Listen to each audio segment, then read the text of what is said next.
What is up, everybody? Welcome back to another episode of the Big Five Pod, episode number 146, and the first episode after the conclusion of the 2025-2026 college basketball season, which is wild to say, but it's here. I'm, of course, your co-host Kyle Morello. Next to me, co-host Jake Copestick. Cope, we probably both look a little bit disheveled here. Have you gotten any sleep? I mean, we're not supposed to sleep until May, but we're 2 days now after the championship game. How are you doing? So the Fitbit says a smooth 6 hours and 5 minutes last night, which is a good, which was like that would be like one of my better nights during the season. Not to go too much off on a tangent here, Kyle, but I had two 5 a.m. Bedtimes the first week of the tournament. I was in Pittsburgh for the A10 tournament, and I didn't leave Pittsburgh until like 9:30. I was on a prominent radio station in Philadelphia. Our good friend Buzz was nice Right. enough to have me on. We broke down Utah State Villanova. We broke down Illinois and Penn, and then we just kind of talked. We talked about VCU just because I was at the A10 tournament. I gave my champion, which I should have said Arizona. I said Florida. What a horrendous But you pick said that Arizona on was. here. Yeah, I'll be totally honest with you, man. Buzz asked for my champion, and it's Florida just came out of my mouth. It Huh. just did. Yeah, I guess the lights got too bright for me in the little business suite at the Marriott in Pittsburgh, and I just kind of said Florida. It just came out. I don't know what I was thinking because I didn't pick Florida in my bracket, and what a horrendous pick that ended up being. But I got home at like 2:30 that night. I almost ran out of gas at Phoenixville. I had to stop at the Wawa off Route 100. I had way, way, way too much caffeine on the way home just to keep me up. But I was writing a story on the Martelli family and VCU winning the A10 championship, and I got home at about 2:30, and the story wasn't done. And I was like, well, I kind of want to run it in the morning, and I couldn't go to bed because I was jacked up on so much caffeine. So I finished it, went to bed at about 5, logged on for work at 8 o'clock the next day, and then later that week, me and you were at the first round, which Well, no, you're I was at the second round, but you were at the first round. yeah, you were still there. You're still in Philly. Yeah. Oh boy, we had some late nights. I Yeah. would like a word with your coworkers at CBS, Kyle, because they clearly did not care about anybody's sleep schedule there. The press conferences were routinely ending well into the morning of the next day. Connecticut Furman tipped off at after 10:30 on Friday night. Dan Hurley didn't wrap up his presser till about quarter after 1, and Furman still had to go. I wrote a story for our guy Jaden Daly at Daily Dose of Hoops. Malachi Smith, who was the backup point guard to Silas Demery, he started the Furman game because of an injury to Silas. So I did a sidebar story on Malachi, and not only it was his first start for UConn, but it was his first time playing in a March Madness game because when he was at Dayton, he had 2 years cut short due to injury, one of which he got hurt in the season opener. He missed out on the opportunity when Dayton beat Nevada in the first round and then lost to Arizona. So he didn't play in March Madness that year. So I did a sidebar story on Malachi Smith's first start, his first March Madness game. He played well, played his role well, 7 assists, 1 turnover, good defense on Furman's Alex Wilkins in the second half. But I didn't get home until about 2:30, and it was the same thing. It's like, well, UConn plays Sunday night. I don't want the story to take forever. So got off the turnpike. There's a Royal Farms right by my house. Celsius cherry cola was my favorite flavor during the season. I'm now going to stop drinking them now that college basketball is over. But I Probably went a to good bed at about idea. 5 o'clock that night after I got that story in. So looking forward to getting some sleep, Kyle. We did 68 games this year. 68. One for each team that makes the NCAA tournament. I am ready for a nap, but I'll say this, Kyle. The same thing I said last year. It was a great season. It was a good championship game yesterday night that we'll touch on.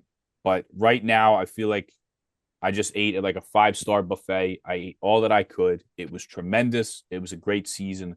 For right now, I'm satiated. Before the calendar hits the 1st of May, Kyle, I will want more. I will want college basketball back. But for now, portal, there's other stuff to keep us busy. It was a great season, but looking forward to like kind of returning to some normalcy a little bit.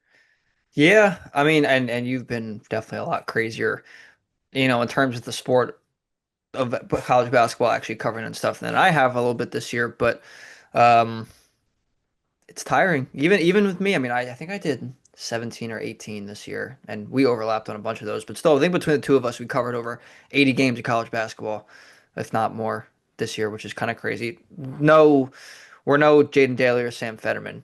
And they're, you know, they're covering over 100 games each of them, which is insane. Shout out to them. They're the best. But Cope, we do a lot.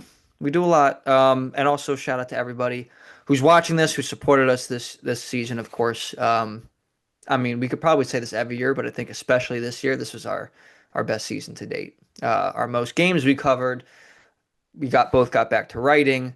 Um, I just think, it was a really good year. We had some good stuff with some good traction on social media, with you with the Martelli press conference and some other things that we did. So it's a great season, and we have a tournament to go over. So why don't we do that? Cope, first let's start with the Big Five teams because we are the Big Five pod. And this is the first time in the 4 years of us doing this podcast that we can go over Big Five teams playing in the NCAA tournament. It didn't go well, but we can go over it at least. We'll start with Penn and Illinois. As we in the last episode we had on Connor Smith, and he kind of detailed what to expect for this game, and what he said and what we all thought came true was that Illinois dominated, and their size dominated, and they ended up winning the game by over 30 points, which is something we saw coming, especially with Ethan Roberts not being able to play in that game. But just a 30,000-foot view of this, Cope. We got to just talk about Penn's season. I mean, for them to even get there, and we talked about it on the episode with Connor after the Ivy League tournament, but this was a phenomenal effort. They tried to hang tough for sure. They just got outmanned by a team that made the Final Four. Um, that was a really really good Illinois team. They were the tallest team in the country. Uh, Cope, what do you got to say about this matchup, Penn versus Illinois, but then also kind of a little bit further on their season as well? Yeah, well, it's crazy to talk about this because it feels like it was forever It ago. feels like it was so long And this was ago. what, like 2 weeks ago, 2.5 weeks Three ago weeks they ago. played. It's Yeah, crazy. yeah. Um, yeah, it just was kind of a nightmare matchup for them. And again, the biggest team in the country with that much size and that much skill would is prove to be a nightmare matchup for even Houston. For I mean they really put it on VCU. Like this Iowa. team Yeah. gave so much trouble to so many teams, but I'm so impressed with David Mirkovic as a guy in his first year. That 29 and 17 in this game, Kyle. 11 of 17 from the field. He had chipped in 3 assists, but 29 and 17. Penn is a team at 25 rebounds. He had 17 by himself. Keaton Wagler goes for 18, 7 and 7. I mean, the stars came out, and Kyle, you had a team in Illinois. They shot 50% from the field. They made 15 threes. They out rebounded Penn 48 to 25. It just there was if you would have told me that Illinois those were Illinois stats without looking at what Penn's were, you probably could have predicted that this would be 35 a 35-point margin or potentially more. They scored 65 points in the second half. Like this was a really, really good team that was totally deserving of making the Final Four. The first for Brad Underwood with the Illini, and then for Penn, Kyle. If we just want to look at their season just as a whole here, like the program was reinvigorated. That's all you could ask for. You get back to the tournament for the first time since the 2018-2019 season, or excuse me, the 2017-2018, because I was still in high school. That was my senior year of high school at the time. Was the last time they made it. So the program was reinvigorated. The program and the team they had so much fun, Kyle, and the joy that they played with was so evident. And the coming out party for TJ Power to link back up with Fran McCaffrey and finally give him a chance after McCaffrey had been recruiting him so hard was such a great storyline to see. A dude that had 44 points and 14 rebounds in the Ivy League championship game, Kyle. I was watching that game courtside at the A10 championship, sitting next to our guy Riley Frame. But the three that he hit to send it to overtime and just to totally, totally will Penn to a win that game. Like, I think, Kyle, in terms of the Big Five season, that was the Big Five's one shining moment, was that three-pointer and then them winning that tournament. Yeah. Not to mention, how about A.J. Levine putting them ahead the game before? Like, they won 2 barn burners over Harvard and over Yale who had been really the bully of this league the last couple of years, to get there. So it was a great season for Penn. Ethan Roberts, it really, really, Kyle, is such a bummer that he was not able to play in Ivy Madness and he was not able to go here with Penn because, him being the leading scorer and such a big part of this team, it was really a shame that he wasn't able to get out there. I don't think Penn would have beat Illinois if he was out there. But just a shame that, for a guy who had such great success last year at Penn with a bad, under Donahue and not having the season they wanted. It's a shame that he didn't get to see kind of like the fruits of the labor with the season. But they had so much fun. You had guys like Dalton Scantlebury, like Jay Jones, who were Donahue recruits that stayed when McCaffrey took over. You pretty much had the whole team intact. Everybody bought in. Everybody had fun. And really, like Fran McCaffrey and this coaching staff deserve so much credit because everybody stayed, everybody bought in, and then they had a terrific, terrific season to continue to build on as Fran McCaffrey rolls on. So it was everything. It's crazy, Kyle. This time last year, I know McCaffrey had been hired by this time last year, but like just think to like December of 24. And like you fast forward to now, and it's like Fran freaking McCaffrey is the head coach at Penn, and TJ Powers the best player. They made the tournament. They have a great recruiting class coming in next year. They have a chance to bring a lot of guys back. Like the Would not have program believed it. is in such a better place. And Penn gave us the one shining moment for the Big Five this year. We knew Villanova was going to get in. It was just a cherry on top to see them win such a barn burner up in Ithaca and make the tournament. So great, great season. And you have to be Big Five Penn fan, regardless. You have to just be so excited as to where they're headed because this can be a team with Yale losing Casey Simmons. Samson Alaton put his name in the transfer portal. Like they're going to be Isaac Seliscar put his name in the transfer portal. Like this Yale team is going to look a lot different. Nick Townsend's graduating. This is a Yale team that's going to look a lot different. That if they don't work the portal, are going to have. There's still players there. There's still Trevor Mullen and Riley Fox. Kyle, this is a Penn team that they're going to be in the driver's seat. I'm very confident that Harvard's going to bring guys back to. This is the team that's going to be in the driver's seat next year going into the Ivy League. You have to be so excited completely about what Fran McCaffrey did to change the trajectory of the program. It was a great season that ended in the tournament, Kyle. That was a terrific, terrific season, a very, very pleasant surprise in the Big Five.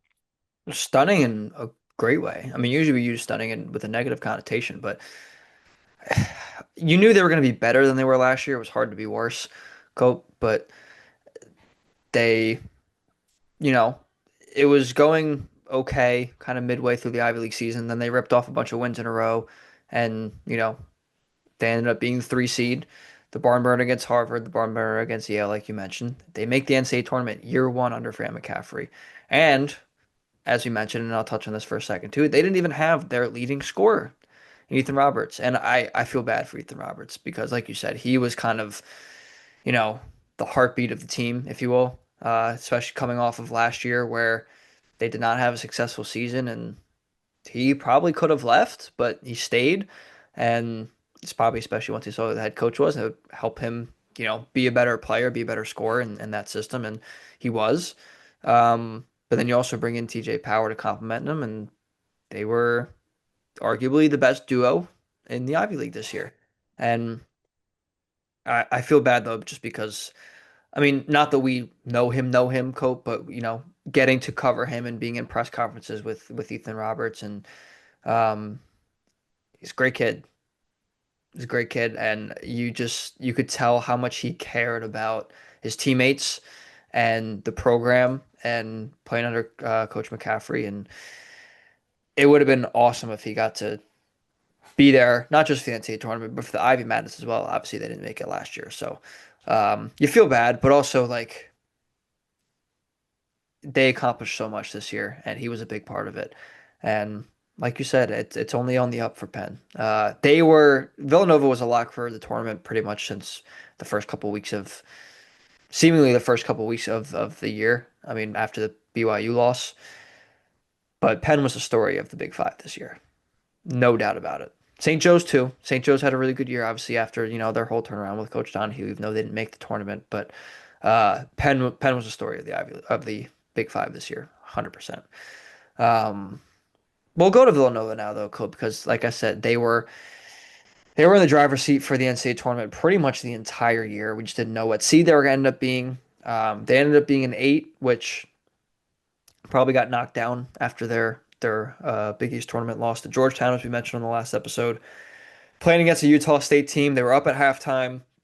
They ended up losing to listen, talented Utah State team. I think up until they lost to Michigan in the Final Four, they put up the best fight against Arizona, I think, of anybody in the tournament.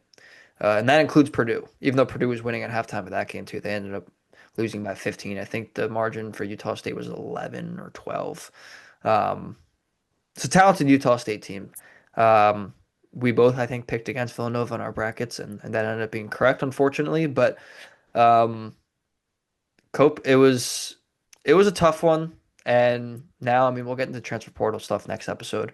Um, which by the way, we are recording in a couple days from this, so if you guys want to tune in again later this week, it's our first double episode in a week, and probably since the start of the season, or yeah, the start of the season. So we're gonna go over transfer portal stuff, other Big Five stuff. This is more of a tournament episode, but uh, now they're gonna have a little bit of turnover. But Cope, this game, they had a chance. I mean, they were obviously up at halftime, and it kind of slipped away in the second half. Yeah, they were up in the second half, but a 49-point second half from Utah State did them in. And then, when I broke down this Utah State team on WIP with our guy Buzz, like the guards are very good and they don't turn the ball over. I mean, Drake Allen, Mason Falls-Lev, and MJ Collins Jr., Kyle. How about 11 assists to just 3 turnovers, 19 assists to 9 turnovers in the game? Utah State didn't give the ball away as they've done all year. They didn't even make threes, Kyle. 2 for 16 from the 3-point line. They shot 36 free throws, though, in this game. Shot 55% from the field, which is enough to do it. Out rebounded Nova. I mean, they didn't kill him on the offensive glass. Nova actually won 10-9 in offensive rebounds, which, we lamented would be a concern after Matt Hodge got hurt in the St. John's game. And then, an athletic, long Georgetown team really put it on him in the Big East tournament that you were at on the glass. Yeah. They had chances in this game. They were up double digits. They got a great game from Bryce Lindsey, who made 6 threes and scored 25 points after struggling for much of the Big East slate here. But just that injury to Hodge, like it was already a bench that was real reliant on Devin Askew, and he only has 3 points in this game, and those are the only 3 points they got from the bench.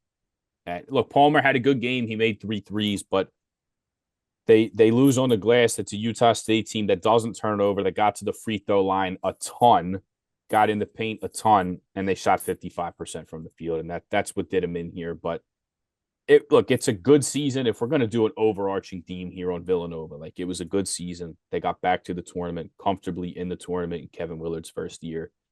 Having to throw a team together, keeping 2 guys, and then losing Hodge late in the year in a position that they really couldn't afford an injury in. I'd say the only spot, maybe worse was the center spot, but it's just a position that's kind of wonky. It's like they don't have that size.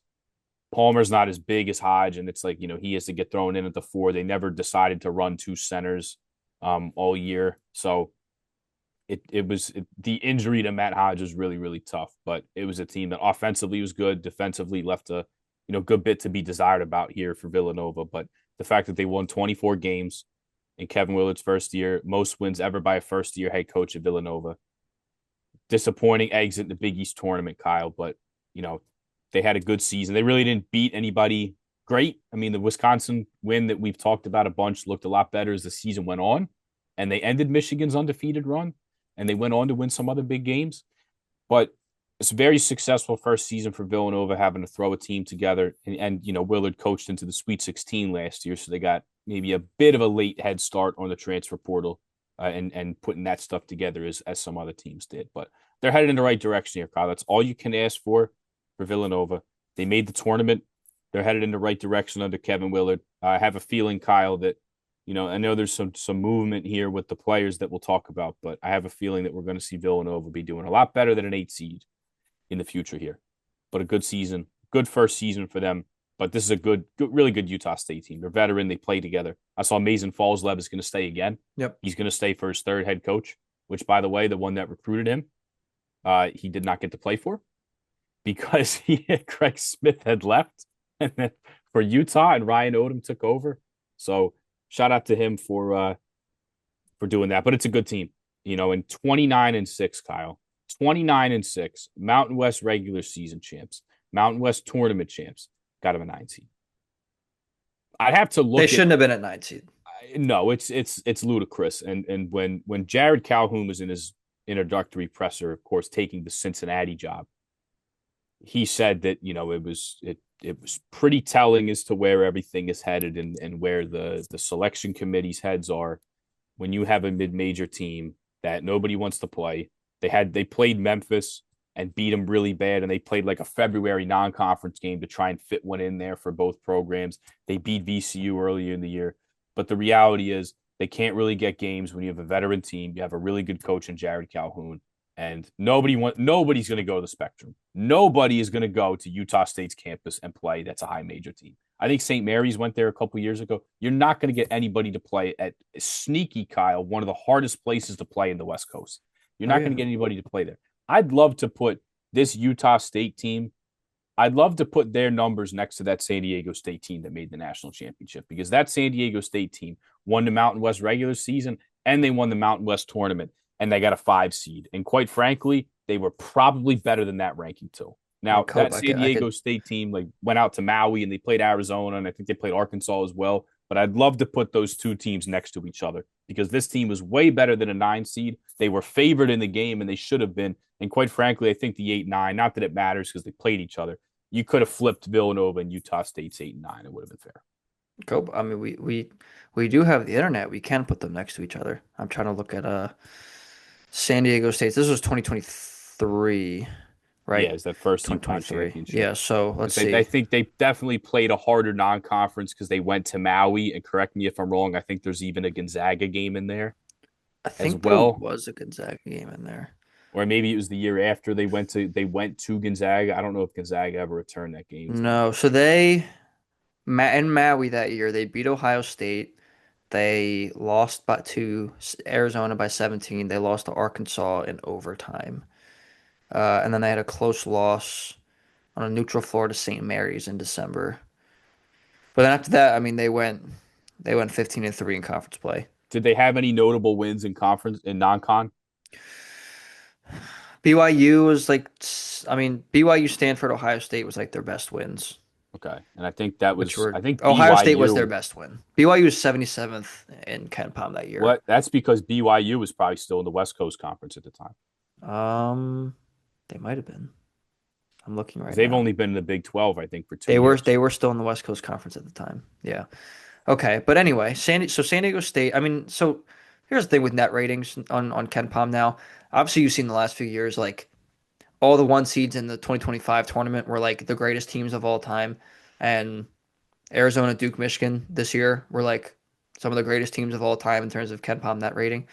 Um, excuse me, but I think that's partially now due to, and we've talked about it a ton here, and we're gonna talk about it more, especially for the transfer portal, but the inflation of talent going up to the high majors because people are getting their money and they're chasing the bag, which I understand, even though I don't agree with some of, the lack of guardrails and what's going on right now. But that's kind of separating because the net rating is more so like how you fare versus the average team of that season in college basketball. So you're getting some of these incredible net rating teams like Michigan, Arizona, Duke this year because the talent, the cream's rising to the top. So take that with a grain of salt a little bit when comparing this. But San Diego State's net rating that year was a 20.34. And the highest team was UConn, obviously, which won the national championship at 29.86. Now, this is after the tournament, so those two teams, obviously, being in the national championship game, they went the highest.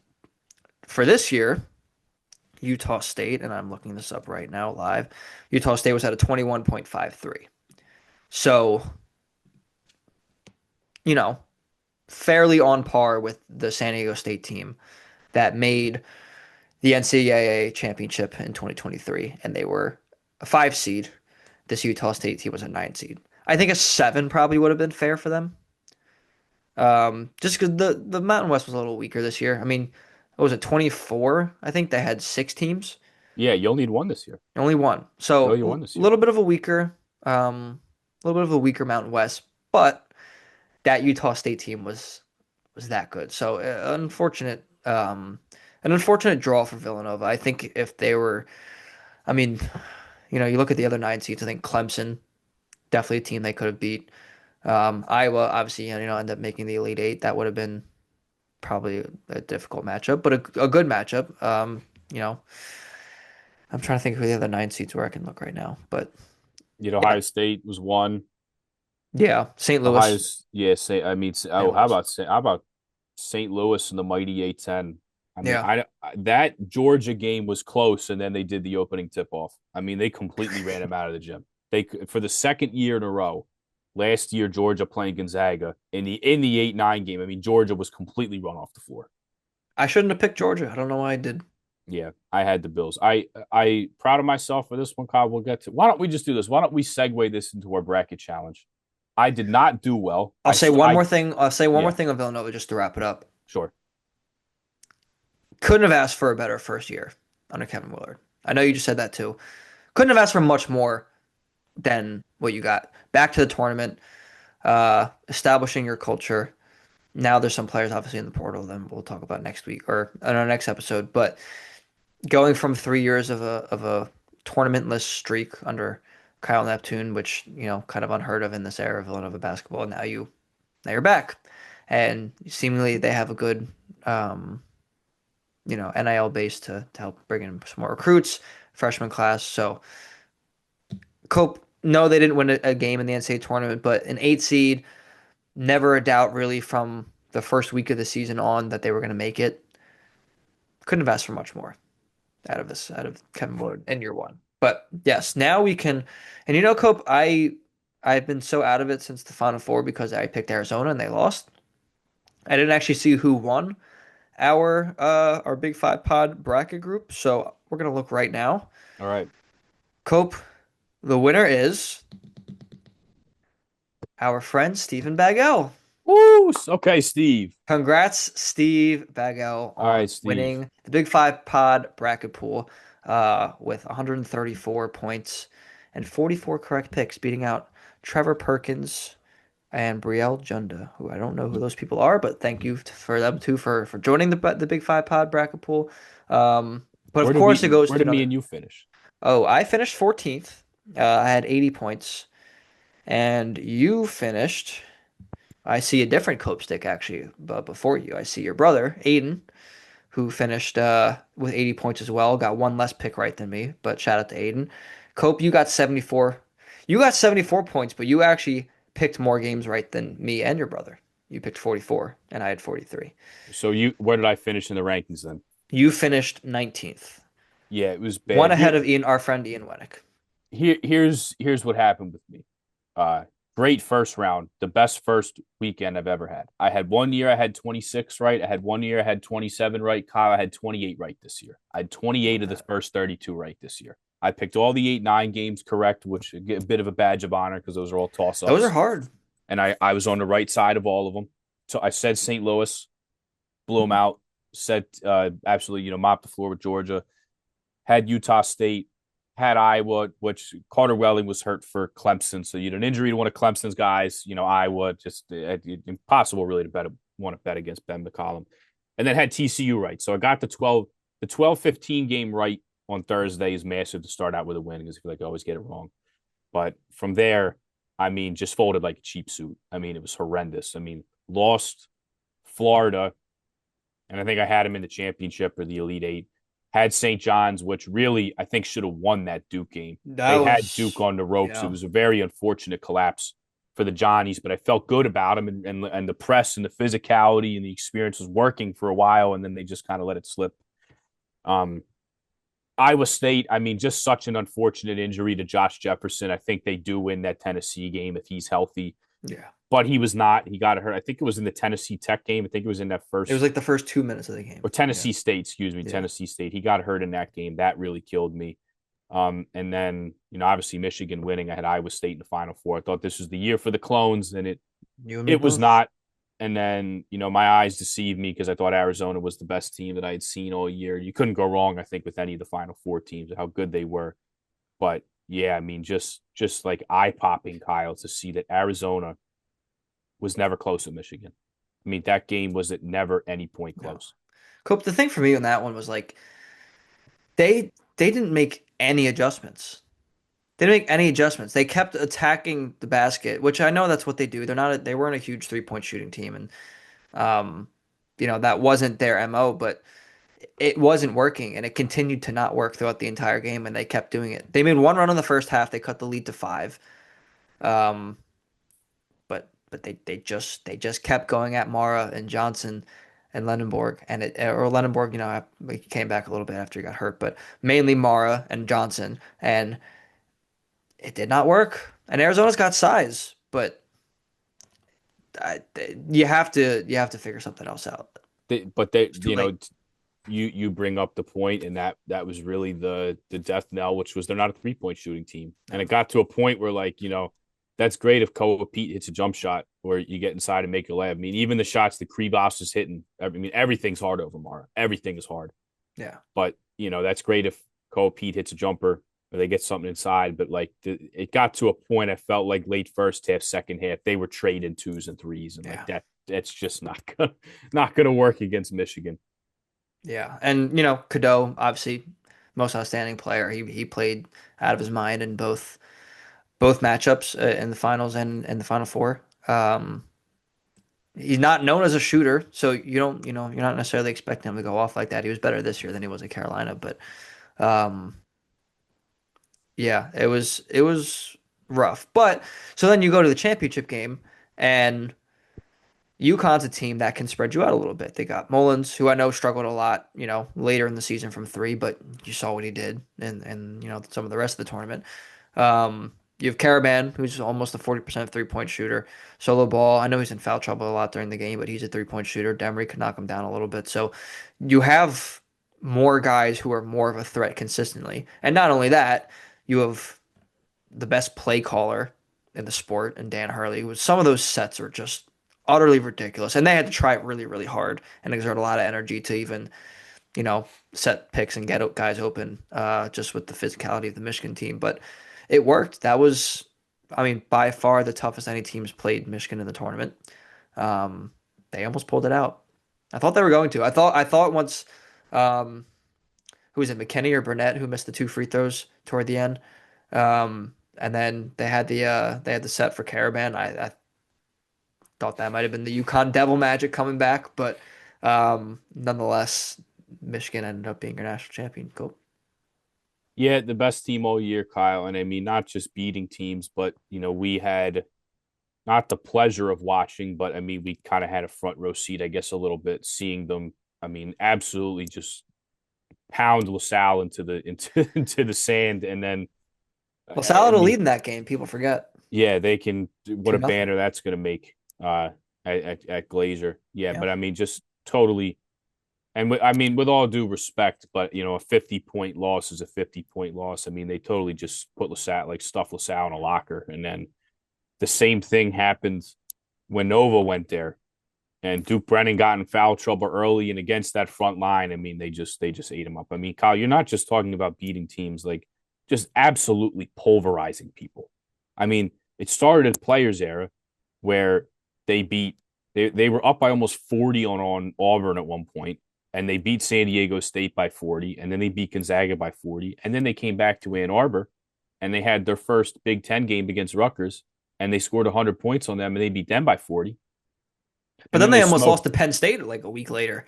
Yeah, well, So like, I but mean, then when they Penn were State blowing came teams to out. Ann Arbor, I mean, Yeah, it they was it was a totally just blowout. stomped on them, and they beat Villanova by 28, which almost seemed like it was a win at that point because they didn't lose by 30 or 40 or more, Yeah, and they and just they put it on so many teams this they year, played they just played smothered them. Illinois and they beat them by 14 or 15 points. And that was a Final Four team.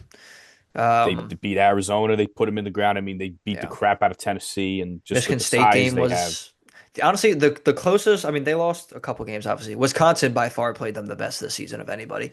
Beat them once and almost beat them a second time in the Big Ten tournament. Obviously, Purdue beat them in the Big Ten championship. And but the other team was Nebraska. Nebraska played them close without a couple players. I forget exactly who was out that game, but um, Yeah, when Nebraska didn't. I think it was a home game for them. They it didn't was a have home Rink game for Mast. them. Yeah. They didn't have Uh, Rink Mast. They didn't have their center. it was their highest rank of the season. They were fifth. They were undefeated, 20-0. Um, they still almost pulled out that game too. So, but also I think that just goes to show you how strong the Big Ten was this year. Their first championship in 26 years, Cope, uh, since Michigan State in 2000. So it was a great year for the Wolverines. They were dominant. I was definitely a little worried about them going into the tournament just because of the turnover factor. I mean, I had outlined this in our last episode, but there's only been like two other teams that have won with turnover rate as bad as theirs, and they were both UConn teams. One in the Hurley era, one in the Ali era, or maybe the Calhoun era. I forget which, if it was 11 or 14. But um, this was this was an utterly dominant team. But I'm glad we at least got like a close quality championship where the outcome was in doubt toward the end. Yeah, yeah. All you can But ask for. that's yeah. And Connecticut, like they just slowing the game down and having to run your sets and taking time off the clock and you exerting energy, having to defend it. Like they played a very very good first half, but They they played a couldn't great make game. they couldn't make threes in the second half, and then I mean, Michigan just smothered them at the rim, and it's like, well, you can't score at the rim, and you can't, and if you're not making threes, like they played them close, and Dan Hurley deserves a ton of credit. I mean, Kyle, three Yeah. championship game appearances in 4 years, three Final Fours, and no, not just Final Fours, but championship game appearances, winning two of them. Like this isn't to take anything away from Jay Wright, but Jay Wright is one of the best coaches of all time, one of the best coaches of our generation. He made four Final Fours in his whole career. Yeah. Like Dan Hurley just did that in 4 years. Like that's air with like Wooden with what he's doing. Yeah. It's crazy. And just I just want to say a quick salute not only to Alex Caravan, a salute to like Braden Smith and Trey Kaufman Wren and Fletcher Lawyer and those guys who stayed at one school for all 4 years, made a deep run in the tournament. Like salute to those guys. It's a dying breed, and those guys deserve to be celebrated at all levels. I mean, even when I was at A10 tournament and Duquesne lost, David Dixon was in tears as people chanted his name coming off the floor. Like guys like that deserve a lot of credit for sticking it out at one spot and doing their thing and not going to chase bag and everything. But Yeah. yeah, We shout out need to the more of that. best team all year. Yes, We need more of that. hopefully there's something in down the pipe We'll coming see. from our president, Congress, whatever. Do we have a minute to talk transfers here, Kyle? Just a minute. Wait a Maybe minute. maybe perhaps we could talk I was about gonna who's do going one out. thing first, Cope. I was gonna do one thing first. I was gonna have us do a ranking of our top three tournament moments to wrap up this tournament. Our little own one shining moment, if you will. Okay. If that's okay with you. I feel like this was a fun tournament. I mean, some people might not have thought so. I thought this was one of the best tournaments we've had in some time.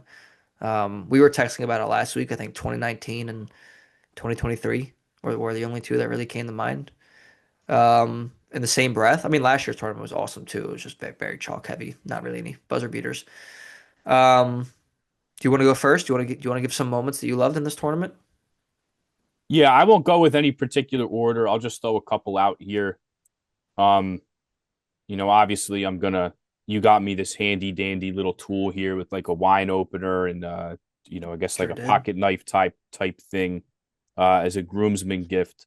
I'd like to kind of take this pocket knife with the corkscrew and just jam it through my heart after what happened with the Duke game.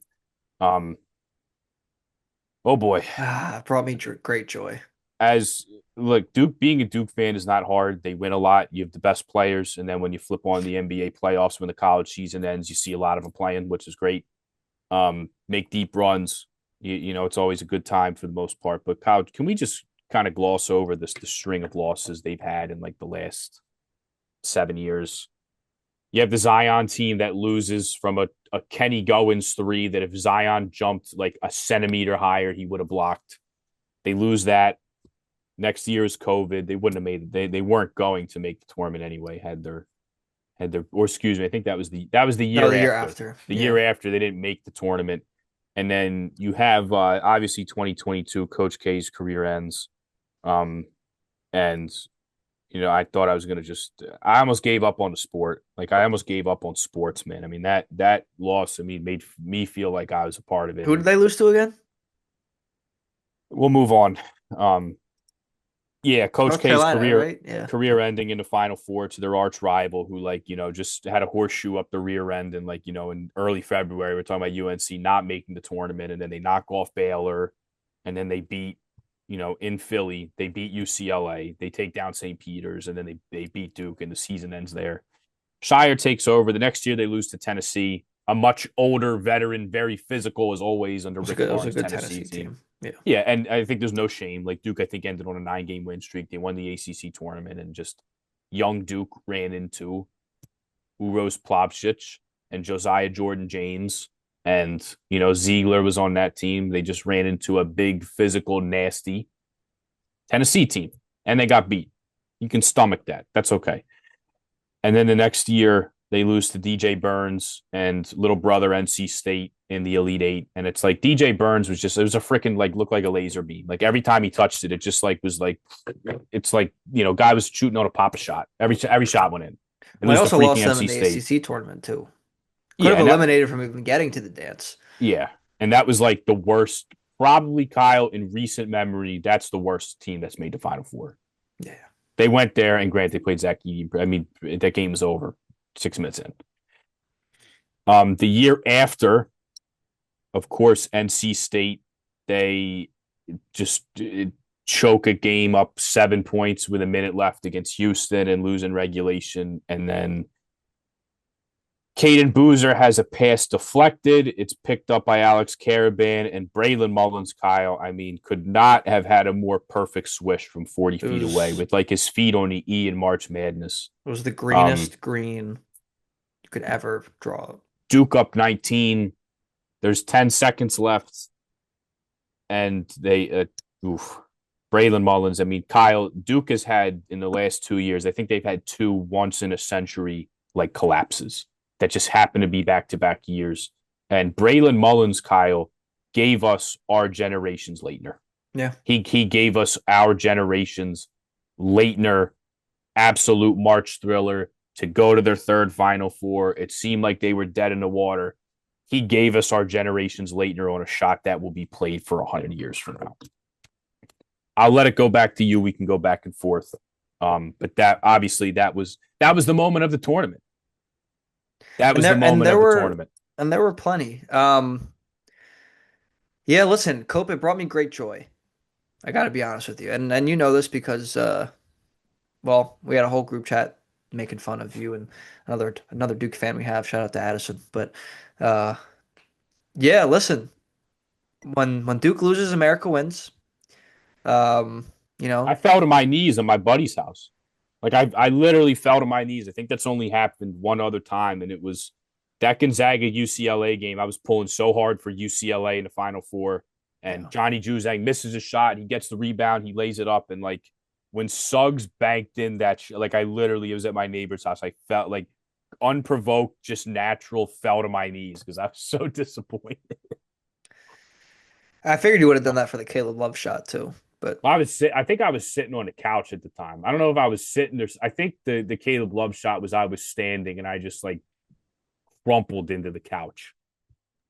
yeah, I don't blame I you for can't. that one. I still have to this day. You send the clip on Twitter or you send the video to me, and I never watch it. I have not watched the highlights of that game ever. I have never gone back and watched the highlights to the Duke UNC Listen, last I've year. got about 10 to 15 seconds of it for you. If you ever want to see it, you just let me know. Um, I I, can't I, do it. I do send it to you probably once a month, once every other. I can't do Uh, it. I won't click on it and I won't watch the highlights. Like literally, dude, it's like PTSD. I can't do it. well, now I have two to send you because the Braden Mullen shot, like you said, Braden Mullen shot was the shot of the tournament, the shot of the decade, um, I maybe think it's a century shot. I maybe a think shot of the they'll play century that. They'll play that right for a now. hundred years. They'll play that for 100 years. Yeah, I mean, just with all the circumstances, obviously that led up to that, UConn being down 19, slowly clawing their way back.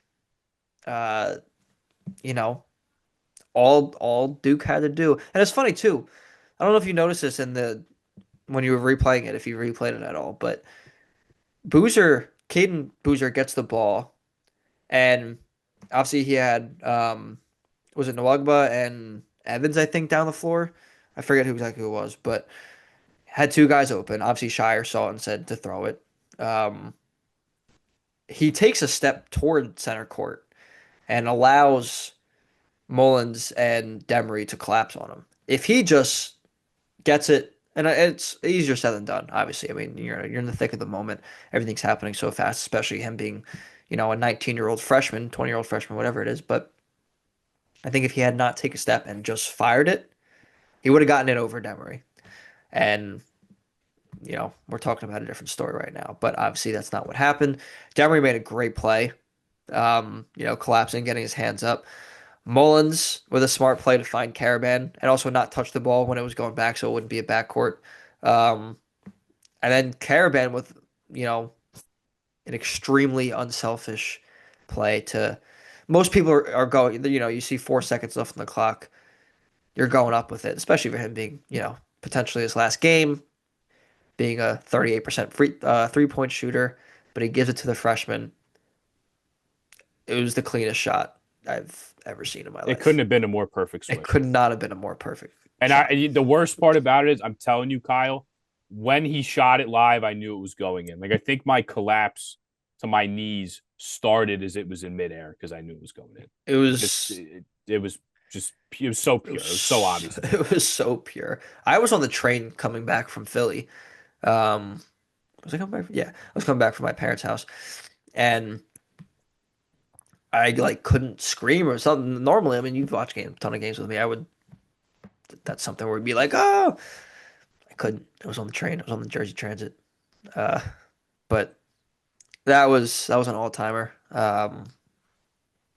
Yeah, that'll be one I have to send you That too. that can be a term that can be thrown around a lot. That was literally an all No, time. that was That an was an all time. all timer. That game was an all time classic. That shot was an all time classic. That is a top five NCAA tournament moment in history. That is Mm-hmm. not said lightly. I don't think I've Nope. ever. The only time I think that that's happened in recent memory was the Chris Jackson shot, which is obviously number one, but that does not get thrown around. It is true in this case. Um, Cope, another moment too I want to talk about was actually a shot that did not go in, which is Tyler Tanner's shot against Nebraska. I mean, I don't know if I fell to my knees for that, Cope, but I was in awe of how close that was. I think I jumped up off the couch in my apartment. I mean, to this day, I don't know how that shot didn't go in. I mean, it was the perfect arc. He got it off in time, obviously. I, I don't know. I would have won the game. That would have been, I mean, maybe not to the same level as the Mullen shot, but that would have been an all-time tournament moment too. Well, first of all, that was one of the best games of the It tournament. was that was probably the second best game of the tournament behind Duke Oh my UConn. God, that was a terrific college basketball game. Yeah, I was first of all easily standing for the Yeah, end of that game, easily standing for the end of that game. Um, I let out like an inaudible gasp when that thing missed. It was one of the me too. it was kind of like falling to my knees. It's just a natural reaction. You can't control it. That was so crazy that like there was barely any time left. The play was, hey man, we're gonna get it to you. You got to heave it. And the fact that he was that online and it was literally halfway in the rim, it's halfway through the net, and it bounced out was crazy, I still crazy, don't know. I still don't know crazy how it that went in. that was. Didn't go How in. about that? Be yeah, a missed. That was closer than the Gordon Hayward shot. Yeah, It was closer to going in than the Gordon Hayward shot. and from a further distance too, Yeah, from a further distance, it was. from an First angle. of all, just I would like to just couple claps for Nebraska and Vanderbilt, two Oh very yeah, good teams that played one of that was almost one Kyle that like it was almost like a Wichita State Kentucky type game where it was like yeah, it was the second round, but that still to this day, the Wichita State Kentucky game sticks to me as one of the best I've ever seen. they were just That going blow for blow. yeah, It was it incredible. was always close. You had Nebraska on a broken play at the end, off a missed shot by Vanderbilt, broken play wins it. Like what it was just a terrific college basketball game that like, oh my God. One of the All games of the time season. what if. Yeah, Yeah, it was one of the best games of the entire season that, you were on the edge of your seat throughout the entirety of the game. yeah, incredible. And then I think for me, and you probably agree with this too. I kind of have a tie for third. It's a little bit of a cop out, but the Otega Owe shot to send that game to overtime in the first round against Santa Clara, and the Dylan Darling game-winning layup against Kansas in the second round. Ball as big as church bells. Uh, I mean, you want to talk about? We'll talk about that one first, but hadn't made a shot all game. St. John's blows a lead.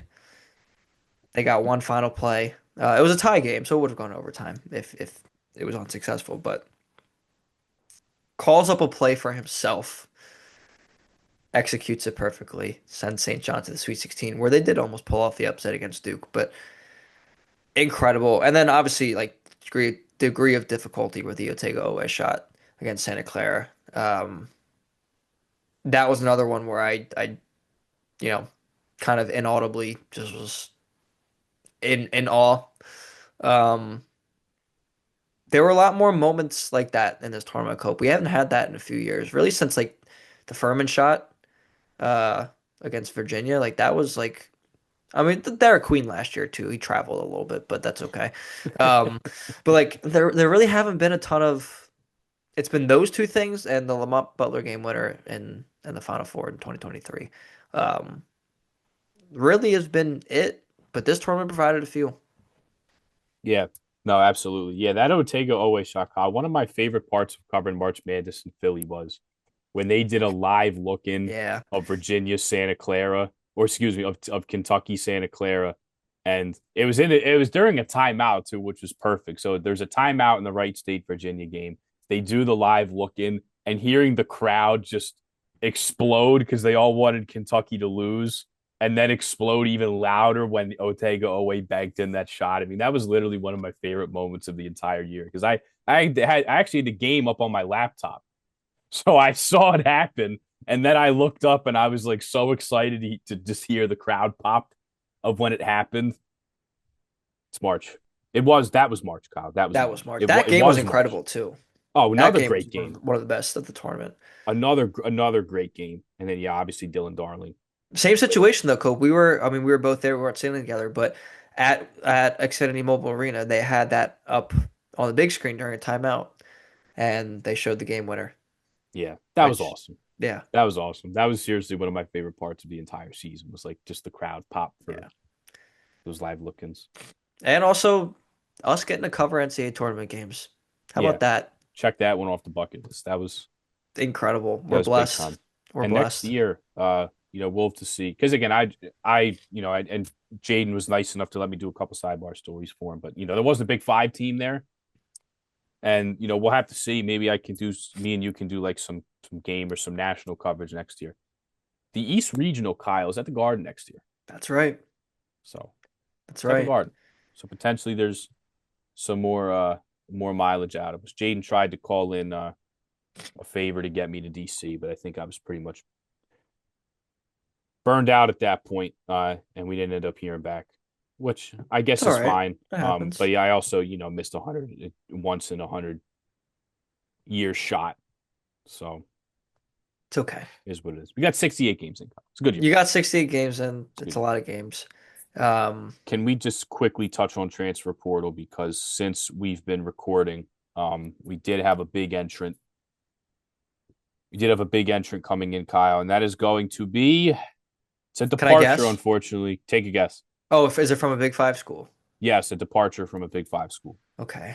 Obviously, because I was gonna guess Jackson Shelstead just in general because I think he's gonna transfer. But um, let's see, we already had a Caden Lewis leave, or head to the portal, I should say. Nobody's actually left yet. Um, Jaden Glover Toscano. It is not. It is Aiden Tobias in a Temple who put his Okay. name in. Okay.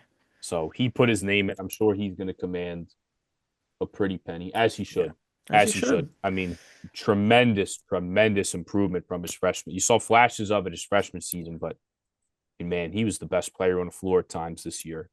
Big, athletic, long, can defend a lot of different positions. Scored 2 years way left too. better this year. Yeah, 2 years left as well. Yeah. It's just unfortunate that Temple got in on the ground floor for the best player in Delaware at the time. Delaware State Player of the Year at St. Elizabeth's, and they weren't able to keep him.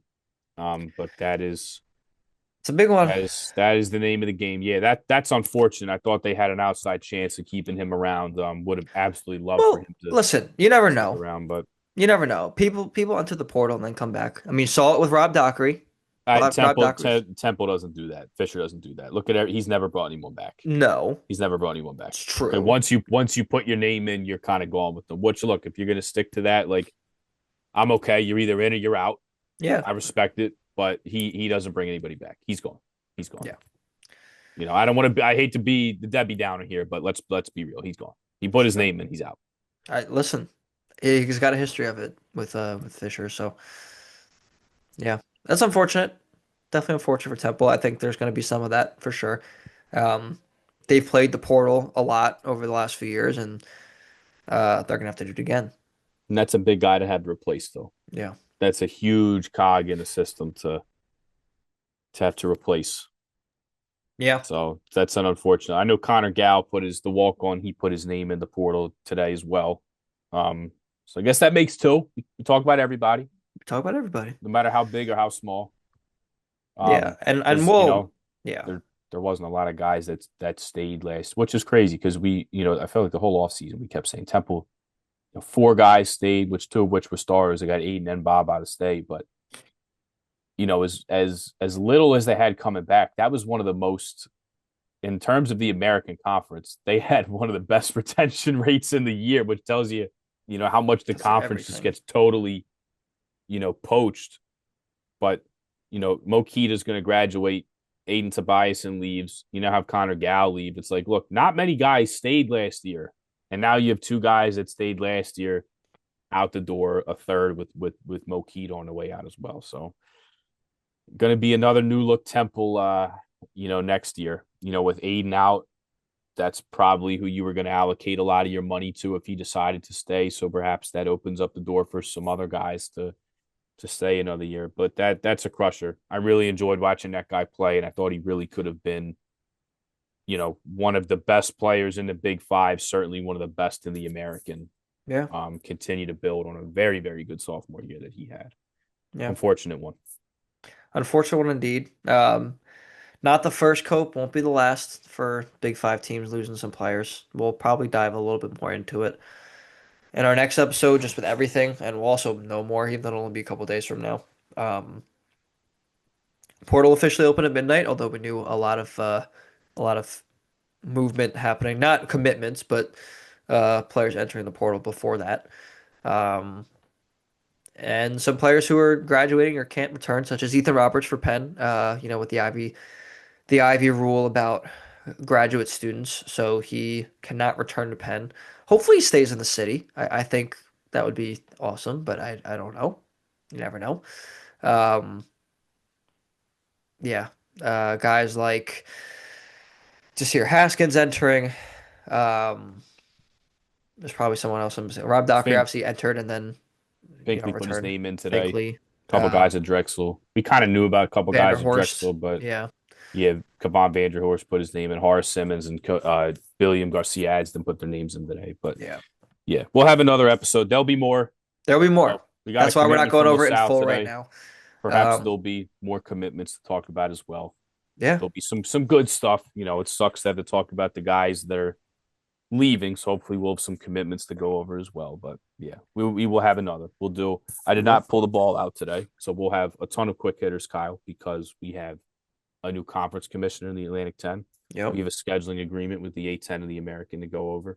We have an Yep. executive order that came down from Congress and our president, which guy's a little busy, right? I mean, I feel like they're a I little feel like there's busy other right things to now. focus on than college basketball for him, Yeah, but perhaps great, but it college got sports run in up the general. ladder and literally got run up to the ladder into the leader of our nation to fix. So we have that to talk about. We'll obviously touch on Portal, who's going in. Again, some of these guys we kind of know, like a Zion Stanford, we knew was going to leave Villanova. So we'll touch on departures. Hopefully, we'll have some more commitments to talk about. Also, Kyle, we did this last year. We talked about this pre-show. I'd like to do this as well. We're going to go over all of the coaching hires that are Big Five, like adjacent. So we have a new head coach at Dartmouth. We'll talk, him. Talk about Brett McConnell. A couple in the Big East. A couple in the American. A couple in the CAA we're going to familiarize ourselves and hopefully the listeners, Kyle, with the landscape of the conference as some coaches go in and out. So we'll do a little bit of a dive in on that, and we're going to have a whole episode, Kyle, and we'll do more transfer portal stuff as the summer and the off season roll on. But we're going to have a whole lot of housekeeping items and news and notes, recruiting stuff. We got to talk high school recruits too. There's a whole Yeah. bunch of little tidbits to kind of go over here as we've been so focused on March Madness. And listen, it might take a couple episodes to do all of that. We're gonna do most of it next episode, but things are gonna keep rolling in with transfers. Obviously we're only recording 2 days from now, so uh portal's open what, 2 weeks? Yeah, it's open for 2 weeks, so it'll be open. What yesterday was This is 18 or Monday. So 20th, yeah. 20th. Yeah. So listen, it's gonna be open for a little bit. Um Players will enter. They have until then to enter. They don't have to commit right then, but um player movement's going to keep happening, so we're going to keep talking about it. But as we go on with that, we'll catch you guys up on coaching news, recruiting news, any scheduling news that may come out, which not a whole lot at this very moment. But I will say, Cope, the next game that will be played in the college basketball season, regular season, Villanova in Italy. Yeah, they should have copyrighted that idea. Um, Took that from us. yeah, I gotta, Although I not gotta, against Loyola, but close enough, yeah. close enough. They're still out there. I'm just, I'm gonna, first of all, I'm still awaiting, I will be patiently awaiting my travel arrangements, from somebody for the idea, and I will make sure that I make the PTO work because I have, two bachelor parties, yours included, to have to go to. I have a couple Friday weddings, but I will make sure, I'll make sure I'm out there. I will patiently be awaiting. I'll sit in 28C, man. I'll sit in 28C. Get your Cope, boy out it, there. more like 48C. Those planes going internationally Yeah. are Or quite I'll quite I'll large. fly. Well, I mean, Spirit would just drop you in the middle of the ocean. They wouldn't make it that far No, internationally. But weren't they making some flights where you'd have to stand up the whole time? I take one of them. I don't know. Be The Spirit, miserable, listen, but I'll tell you, Spirit doesn't fly international. yeah. I'm just I mean, gonna, they they barely barely fly fly. national. Well, Kyle, they barely fly. Yeah. I mean, you can just stop it right then and there. Been burned by them a couple times. I've been burned by them 2 times, and I have never even been on a flight. I slept in the Vegas airport because of Spirit Airlines. Told you not to do it. I told you. I'm Listen, not even trying to bust your balls. I Like I, know. Listen, I this is genuinely this is friend to 5 years friend. old at this point. I know. Yeah, friend Quick to story friend. time. Say, We were going to yeah. Vegas. I was going to Vegas for the first time. Cope has been there many times for summer league. His uncle lives out there, and Cope's been to summer league a lot. But first time that a larger friend group was going to go with him and us together to Vegas. Me and my friend Aaron were the last two to commit to going to the trip, so we booked separately from everybody. I was in charge of that, so I booked. Wasn't doing as well on the job department. That was my first job at a school, so tried to book the cheapest flights, you know, which is Spirit. And it was when they had the big cancellations happening more than normal. They had like notable countrywide cancellations, and we found out the night before that our flight was canceled, so I had to rebook something. But they didn't cancel the return flight, so we were like, okay. We eventually get to the airport the night we leave. It was a midnight flight. Kept getting delayed, delayed, delayed. They couldn't find the pilot. Might have been still at the Bellagio. I'm not sure. Uh, but they canceled the flight. There was nothing else because it was late. So Aaron and I had to sleep on the floor in the airport, which for me totaled a half an hour. And then we got the next flight. We didn't even go to Philly. We went to Newark and then got picked up by Aaron's parents. So it was a couple days. It's been a while since I've told that story, but it was true. But it was a fun time at Summer League and us being out there. But anyway, Cope, don't fly Spirit to Italy if you're invited to that game uh, in Rome. Just go, go United, go American, Something that'll take off. something that'll take off, get you there in one piece. Um, By the way, I just want to say again, friend to friend, I told you to pony up for the look.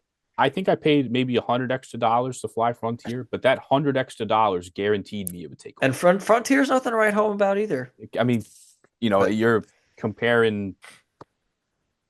I don't even know. It's truly yeah, with Frontier and Spirit the a lesser of two stoppable evils. force versus a movable object. No, it's the stoppable force versus the very much movable object. That's what I just said. Yeah. Yeah. Oh, you It's said immovable. no, I said movable object. Oh, Movable object. That's how bad it is. I need a new pair of wired headphones. It's fine. I have them too. Anyway, Cope, that's enough for this one. And the ode to the 2025-2026 college basketball season. Although I would like to do a little maybe we can do some Big Five, all Big Five teams in the next episode, Cope. Maybe some Big Five awards we can share with the people before we get into the transfers and stuff. As a housekeeping, we kind of wanted to focus this episode on the tournament and the Big Five teams that were in it.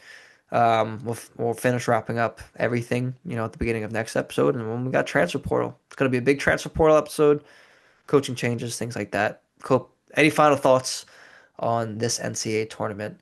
Uh, can't believe it's over.